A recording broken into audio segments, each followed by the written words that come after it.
$140 million. That's how much Gods of Egypt cost to make. Holy shit.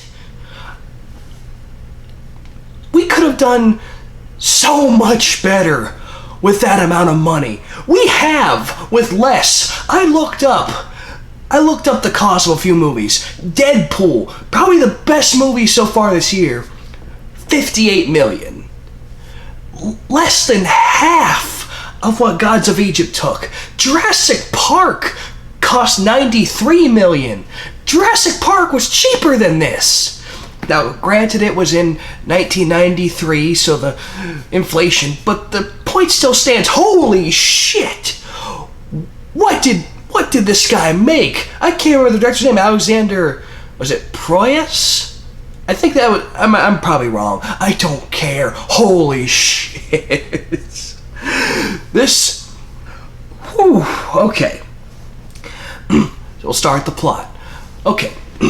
So you have the gods of Egypt living with the mortals as rulers, and you have Horus is about to receive, Lord of the Sky is about to receive the kingship of Egypt from his father Osiris, and his uncle, Osiris' brother Set, comes in and steals it, kills Osiris, takes Horus's eyes, and becomes the king. So Horus and this mortal dude named Beck team up to try and fix Egypt from Set's shitty rule. Now, the first thing you're gonna notice is this movie is pretty much Egyptian Clash of the Titans. That's what it is. It is Egyptian Clash of the Titans. You got Perseus and Beck and Horus. He's kind of the back and forth god and mortal. And you have Set as Hades, and you have Ra as Zeus, but it's nowhere near as fun or even good looking. I mean, the special effects in this movie are pretty goddamn terrible. Mediocre is the best word I can use here. I mean, there's even one point where Beck is stealing back Horus's eye, and there's like these scorpions around the bottom, like the snakes from Raiders of the Lost Ark. And these scorpions looked terrible. They looked stop motion. I mean, they moved like Ed 209 from RoboCop, a movie from the 80s, I might add. So basically, in 2016, with $140 goddamn million, you have stop motion scorpions. Why? Oh, goddamn. And then the performances were laughable. I mean, and it's sad because there is talent in this movie. You have the guy who plays Jaime Lannister in Game of Thrones, and he could have done a good. He's passable. I'll say he's passable. He's like Perseus from Clash of the Titans. Not very charismatic, but he does his role. He does the role. That's what I can say. And oh, Jesus Christ. And I cannot get over how much like Clash of the Titans this is. It takes place in Egypt, and it's got an all-white cast, because that makes sense, right? Not a single Egyptian member of the cast. They got a black guy, they got a black guy, a black god, so they couldn't have an Egyptian in Egypt? Is that too much to ask? And I will say Gerard Butler was entertaining. I mean, he was so over the top and grandiose. Yeah.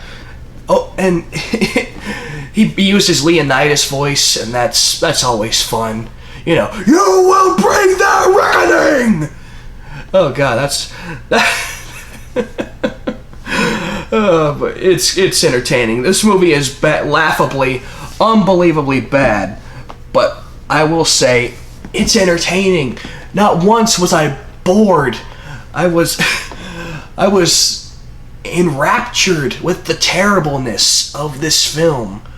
Like, as soon as it comes out on DVD and Blu-ray, I'm gonna rent it off like Vudu or something and watch it with my roommates, and I'm gonna watch their reactions. Because I saw this by myself. I put myself through this terrible film for them. But now I want to know what their reaction to it will be. It's gonna be fun.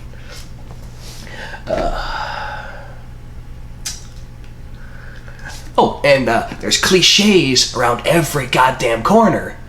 Because, you know, like, the whole, one of the all-time greats, you got, like, he basically can't turn into his godly form, which looks like something from a PS2 video game. These things look terrible.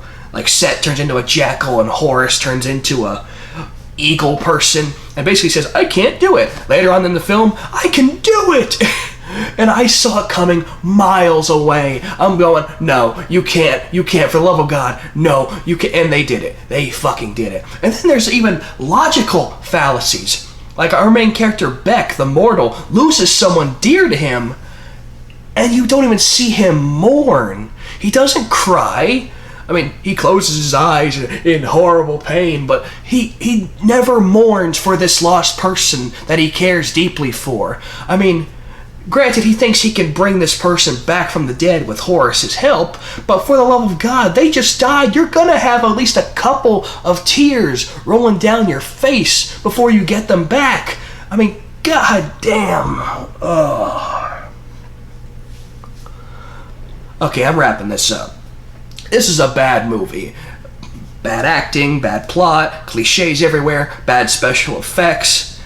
It's just bad. 140 million got decent landscapes and those cool looking cobras that spit fire. That's about the money's worth. Don't see this movie. If you want to see something like this, go watch Clash of the Titans, or hell, go see The Lion King. You know, the evil uncle kills the dad, steals the throne. It's the same thing, but Lion King does it billions of times better. But in the end, it's terrible, but it's so damn entertaining. It's so bad, it's good. I haven't seen a film like this in a while. The last time I saw a film so bad it was good, I can't even remember, honestly. It's been so long, because I research my movies before I see them. I usually don't see bad movies, but I saw this one. And so, in the end, I'm going to give it 1 star. Just 1. It would have gotten 0 if it weren't for the redeeming hilarity. But yeah, avoid this. Go see Zootopia. It's way better.